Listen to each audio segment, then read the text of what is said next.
Assalamualaikum warahmatullahi wabarakatuh. Nama saya Nabila Tiara Nuraini dengan NPM 183112700650004 dari Prodi Sistem Informasi 2018. Di sini saya akan mempresentasikan resume jurnal yang telah saya buat untuk memenuhi tugas 1 sebelum UTS mata kuliah Pengembangan Sistem Informasi R02. Resume jurnal. Untuk judul jurnal yang telah saya resume yaitu Penerapan Sistem Development Lifecycle atau SDLC dalam mengembangkan framework audio forensik. Tujuan penelitian ini untuk mengembangkan framework audio forensik dengan menerapkan System Development Lifecycle atau SDLC dalam melakukan proses pengembangan framework audio forensik. Penelitian ini menggunakan metode System Development Lifecycle atau SDLC dan beberapa tahapan yang ada pada System Development Lifecycle. Yang pertama planning, yang kedua analisis, yang ketiga desain, yang keempat implementation, dan yang kelima maintenance. Hasil analisis dari penelitian yang dilakukan yaitu pengembangan framework audio forensik dengan menerapkan System Development Lifecycle atau SDLC. Dalam proses perancangan framework audio forensik, penelitian ini dilakukan berdasarkan 5 tahapan SDLC. Yang pertama planning, analisis, desain, implementation, dan maintenance. Penerapan SDLC dalam pengembangan framework. Yang pertama planning. Jenis framework dan teknik investigasi audio forensik yang telah diidentifikasi. Yang pertama framework audio forensik, yang kedua teknik investigasi audio, dan yang ketiga audio forensik analysis. Selanjutnya yang kedua analisis. Framework, teknik akuisisi, teknik investigasi, audio forensik analisis DFAT merupakan hasil analisis dan identifikasi terhadap tahapan-tahapan framework dan teknik investigasi audio forensik sebelumnya. Yang ketiga, desain. Proses desain terdapat 2 tahapan yang dilakukan. Yang pertama, proses eliminasi. Proses eliminasi dilakukan untuk mengeliminasi tahapan-tahapan framework sebelumnya yang memiliki makna sama dan akan diberikan ID setiap tahapannya. Yang kedua, penambahan tahapan baru. Berdasarkan hasil pendefinisian dan proses eliminasi terhadap proses eliminasi tahapan dan subtahapan yang memiliki makna yang sama, masih terdapat kekurangan dalam tahapan investigasi audio forensik. Yang keempat, implementation. Proses implementation merupakan proses pengembangan framework berdasarkan tahapan-tahapan dari framework dan teknik investigasi audio forensik sebelumnya. Dan yang kelima, maintenance. Maintenance atau tahapan pemeliharaan merupakan proses pemeliharaan framework selama penggunaan. Dan kesimpulan dari jurnal yang saya resume ini yaitu metode System Development Lifecycle atau SDLC dapat diterapkan dalam membangun sebuah framework audio forensik dengan cara mengidentifikasi framework sebelumnya, melakukan ekstraksi tahapan-tahapan dari framework hasil identifikasi, melakukan eliminasi tahapan yang memiliki makna yang sama, dan melakukan penambahan tahapan-tahapan yang penting dalam investigasi audio forensik, melakukan implementasi dengan membuat framework hasil pengembangan dalam bentuk state chart, diagram, menggunakan program Microsoft Visio, dan terakhir melakukan maintenance atau perawatan framework yang telah dikembangkan. Untuk selanjutnya, perbandingan resume jurnal. Saya membandingkan jurnal yang telah saya resume dengan jurnal yang telah diresum oleh teman saya Ernawati. Jurnal 1 yaitu jurnal yang telah saya resume dan jurnal 2 yaitu jurnal yang telah diresum teman saya Ernawati.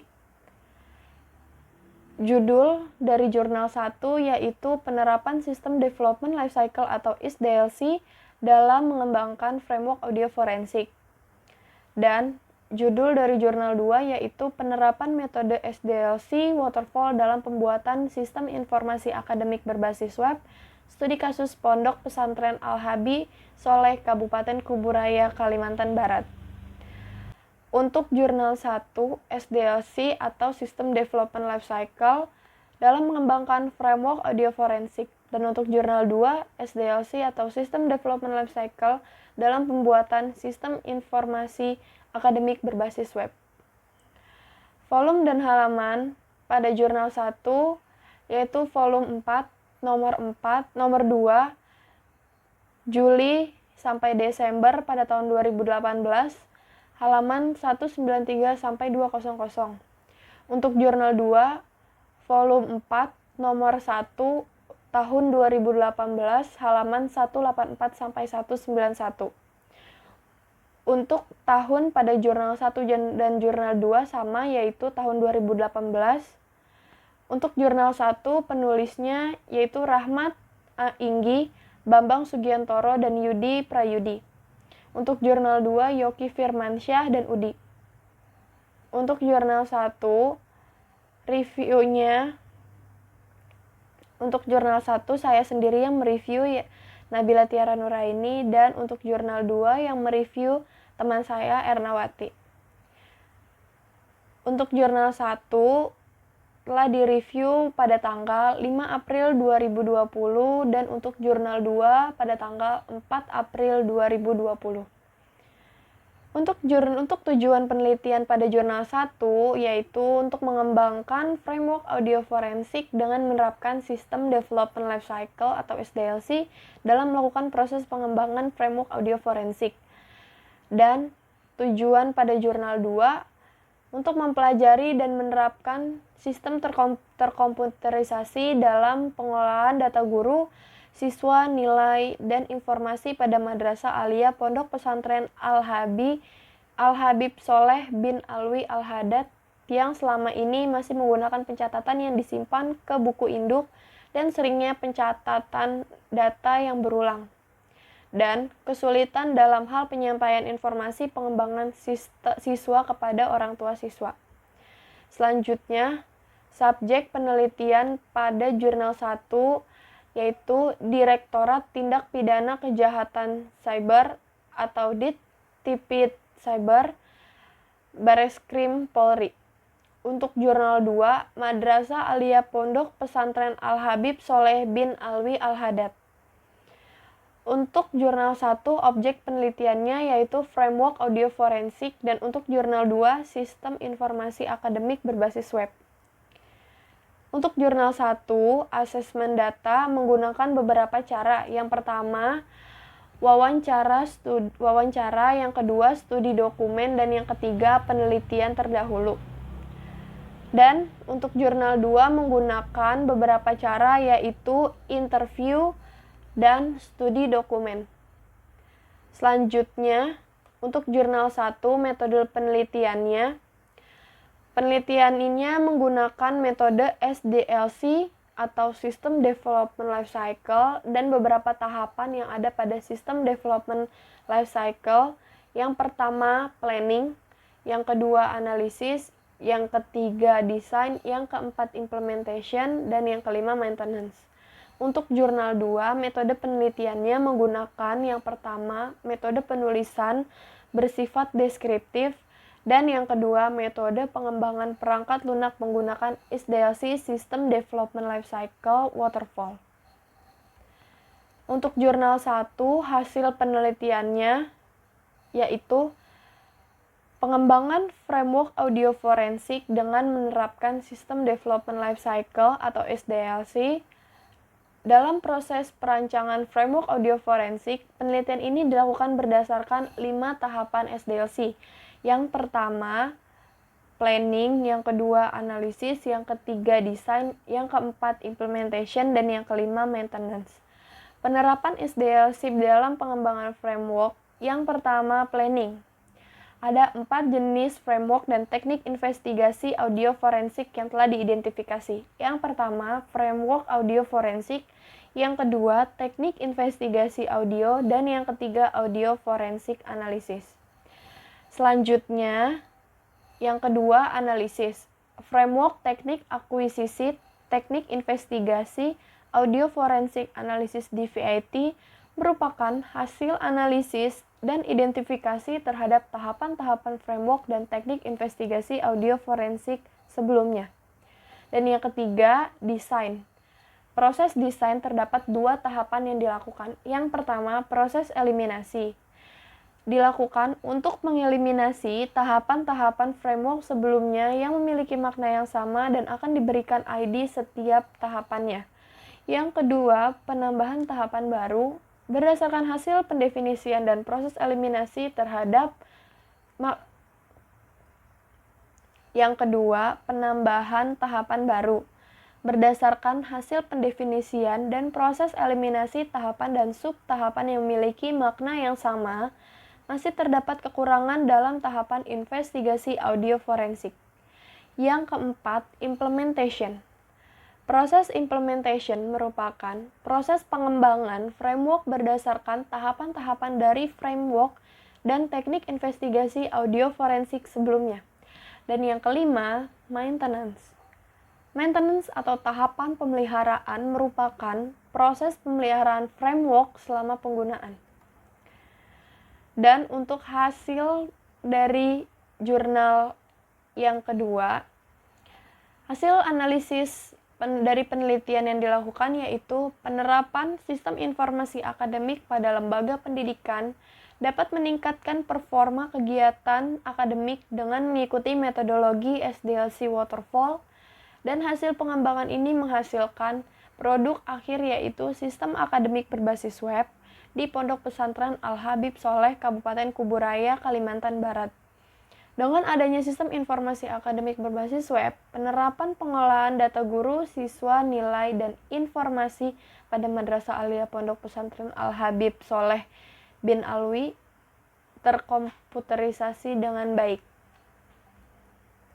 Selanjutnya, kesimpulan pada jurnal 1 yaitu metode System Development Life Cycle atau SDLC dapat diterapkan dalam membangun sebuah framework audio forensik dengan cara mengidentifikasi tahapan-tahapan dari framework sebelumnya, melakukan ekstraksi tahapan-tahapan dari framework hasil identifikasi, melakukan eliminasi tahapan yang memiliki makna yang sama, dan melakukan penambahan tahapan-tahapan yang penting dalam investigasi audio forensik, melakukan implementasi dengan membuat framework hasil pengembangan dalam bentuk state chart diagram menggunakan program Microsoft Visio, dan terakhir melakukan maintenance atau perawatan framework yang telah dikembangkan. Dan pada jurnal 2 kesimpulannya yang pertama, dengan diterapkan sistem informasi akademik ini dapat membantu pengolahan data sebelumnya menjadi terkomputerisasi.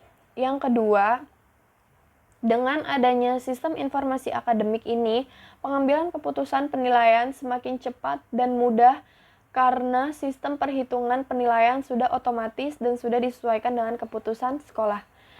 Dan yang ketiga, dengan adanya sistem informasi akademik ini, pihak siswa dan wali siswa dapat mengetahui perkembangan nilai putranya atau putrinya, dan informasi pondok pesantren lebih mudah dan cepat dengan mengakses web pondok pesantren. Untuk kelebihan pada jurnal 1, yang pertama, dalam bab hasil dan pembahasan dijelaskan secara detail mengenai tahapan-tahapan, yakni planning, analisis, design, implementation, dan maintenance. Yang kedua, menyertakan gambar di setiap babnya, dan yang ketiga, menyertakan referensi. Untuk kelebihan pada jurnal 2, yang pertama menggunakan banyak metodologi penelitian, dan yang kedua, dalam bab pembahasan dijelaskan secara detail yaitu tahap analisis desain, pengkodean, dan pengujian. Dan kekurangan pada jurnal 1, yang pertama, terdapat kesalahan di dalam penulisan pada jurnal tersebut. Yang kedua, tabel yang menyatakan hasil dan pembahasan tidak lengkap. Untuk jurnal 2, yang pertama, gambar yang tertera pada jurnal tidak jelas sehingga menyusahkan pembaca untuk memahami. Yang kedua, terlalu banyak teori yang sebenarnya tidak ada kaitannya dengan jurnal tersebut. Dan yang ketiga, diharapkan program sistem informasi akademik yang telah dirancang dapat dikembangkan kembali menjadi lebih sempurna dalam berbagai hal, seperti desain dan tampilan program yang dapat diperbaiki menjadi lebih bagus supaya user tidak jenuh dan agar sedikit lebih menarik. Sekian presentasi dari jurnal yang telah saya review dan perbandingan resume jurnal antara jurnal 1 yang telah saya resume dan jurnal 2 yang telah diresume oleh teman saya Ernawati. Mohon maaf apabila ada kekurangan. Wassalamualaikum warahmatullahi wabarakatuh.